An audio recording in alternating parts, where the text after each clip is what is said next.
Hi, my name is Holly Hootman. I'm an activist in your community. First of all, I wasn't even going to say this, but I'd like to speak for a personal friend who's in this meeting today, and I am sorely disappointed by every single person in this room. She is hearing impaired, she can't hear your meeting, she's turning up her speaker, and there's no one here to help her be part of the process. So let me just say that. I'm here today to talk about the Election Commission and their incompetence.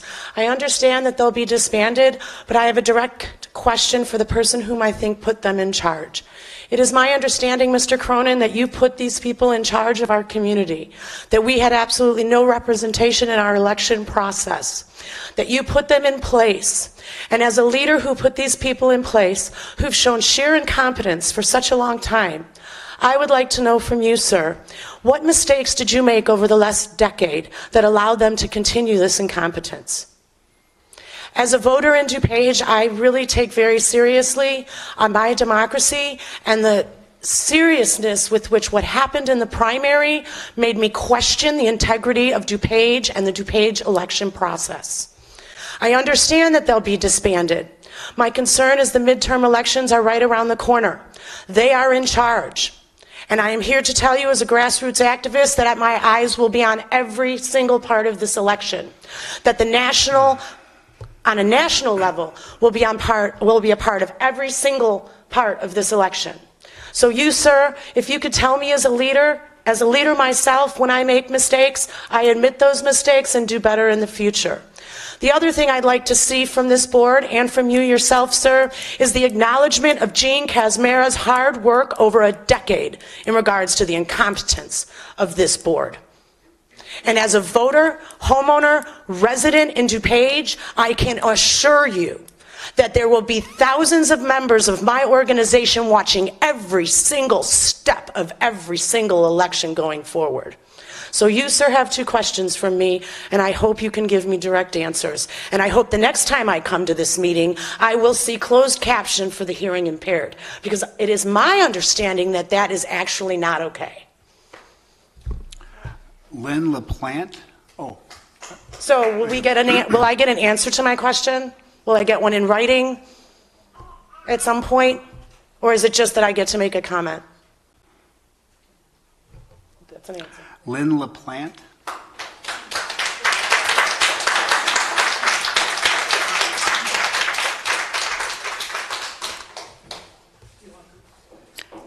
Good morning. Thank you for letting me address the board this morning. I am here today to call attention to the Election Commission, but specifically as to how it functions under Chairman Cronin. After all, Chairman Cronin appointed these members to the Election Commission himself. The county board chairman appoints the members of the three-person panel. State law requires both political parties be represented, but Republicans hold 2 of those 3 seats. This is supposed to be a nonpartisan commission, but with 2 Republicans and 1 Democrat who has donated heavily to Mr. Cronin's campaign while he was president of his union, $7,000 in just the past 4 years. We cannot assume any longer that it is a fair and impartial commission. How many more blunders are we willing to risk? There have been 4 very large, very public, very embarrassing, and very alarming blunders made by the Election Commission under Chairman Cronin's watch and under his appointments. With Election Day just 41 days away, I am worried and I am concerned. I am concerned about the integrity of our elections here in DuPage County.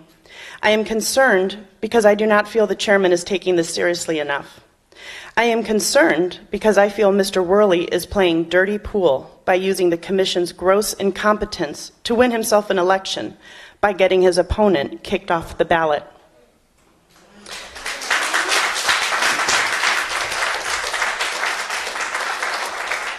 Actually, even Mr. Worley himself seems concerned, judging by the comments that he made to the Daily Herald on September 20th, and I quote, "Fair and accurate elections are the cornerstone to our democracy.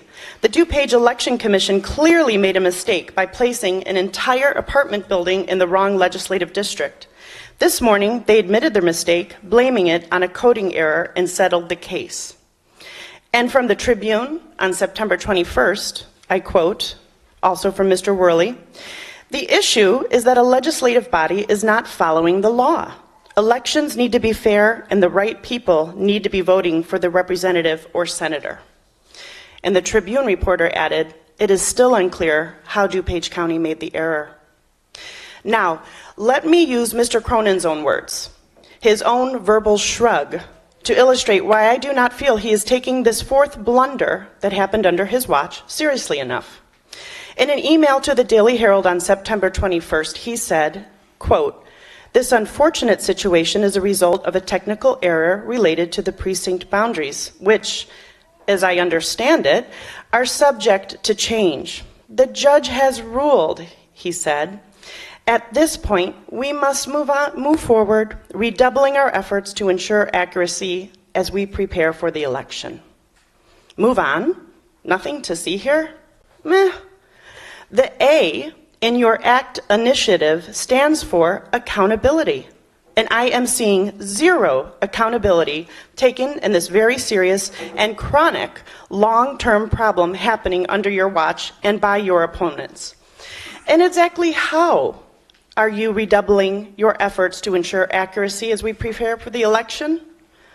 I don't think that's how you handle it. I think this is how you handle it. I think you get out in front of this issue, assure the voters of DuPage County that our election integrity will be intact on November 6th. I think you take responsibility for your appointments. I think you say, as chairman, the buck stops here. I also think you have had 8 years to fix this mess, and you haven't done so. And I think that says more than even your ambivalent official comment did. Now, going back to Chairman Cronin's own words, again to the Daily Herald, he said this on April 26, 2012, 2 years into his 8 years as chairman. He said, in light of these findings of the Election Commission survey report, the disturbing policies and practices that continue at the Election Commission, I am prepared to take swift action. But he did not elaborate further. He said, again, due to the very nature of its purpose, the Election Commission should represent the highest standards of transparency and accessibility. He said he wants to work with the Election Commission to ensure the agency gets the trust and confidence of voters and taxpayers. Quote, under our administration, this will be an agency above and beyond reproach, but we're a long way from that point right now, unquote. Chairman Cronin, members of the board, members of the community, members of the press, 6 years later, we are still a very long way from that point right now. We can't keep electing officials who do not do their job properly. Enough is enough. I thank you.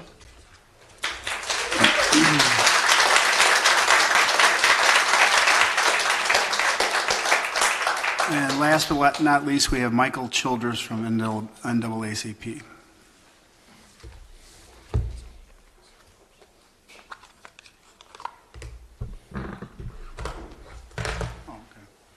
I want to thank the county board for having me today and listening to what I have to say. I'll just read my statement. On Wednesday, August 19th, after a national conference call, I received a call from a Miss Jennifer King.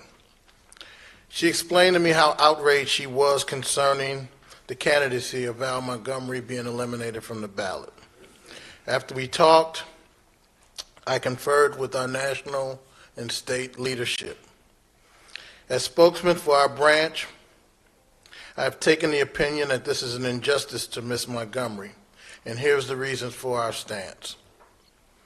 First, as a student of history, we clearly have been fighting these battles since Reconstruction. The 15th Amendment granted African Americans the right to vote. Although these measures were positive steps toward racial equality, the enforcement proves lacking.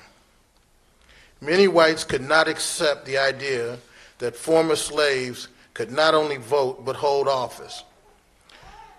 It's during this era that white supremacy was born. A reign of terror was aimed at blacks who were seeking to establish their political rights.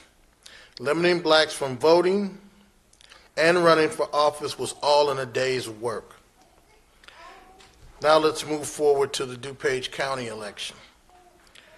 Ms. Montgomery felt that her and her child was not being properly represented by her state rep, and she decided to run for the seat. Sounds like the American way. She got the required signatures, which were properly certified by the DuPage Board of Elections Commission. She won the primary and moved on to the general election. She has a voter registration card that shows she lives in the 41st district. 6 weeks before the election, her opponent just happened to be looking at a map and noticed that the building she lived in, probably the only one in the complex, just happened to be in the 49th district and not the 41st district, and filed a lawsuit. Because she refused to drop out, she finds her character and education questioned. A Democratic precinct committeeman from Lyle, committeewoman actually from Lyle, not even in her district, called her 7 times and showed up at her home to tell her to drop out the election or her job could be in danger. The NAACP's assistant secretary was called to warn him that Ms. Montgomery was not a high-character person. Now, at the NAACP, we don't endorse candidates. Since we don't endorse candidates, our position on her character, as well as any other defamation, true or not true, is of no consequence to us. This is a decision the voters have to make. However, we strongly stand for her right to be on the ballot. This issue goes beyond the 41st district election. Here's what needs to be answered. What happens to all the voters' votes that she received in the primary? Are they now are they disenfranchised? What happens to the other candidates that received votes during the primary? Are their votes void now because these are public records? So everybody in that building, are their votes void? Will the records show that they didn't even vote in a primary? As she wins, if she wins, will her supporters have a voice? That's the question. Will the state leadership stand with her to be seated, or will they turn their backs on democracy? My suspicion is there is panic in the 41st district. Elections are the voice of the people, and this is a blatant effort to suppress the vote. I suspect her opponent is feeling the only way to win is to run unopposed. In conclusion, I had a mentor that was taking me through the civil rights era. He told me once, there's going to come a time in everyone's life that you just have to plant your feet, stand firm, and make a point about who you are and what you believe in. And when that time comes, you simply do it. Thank you.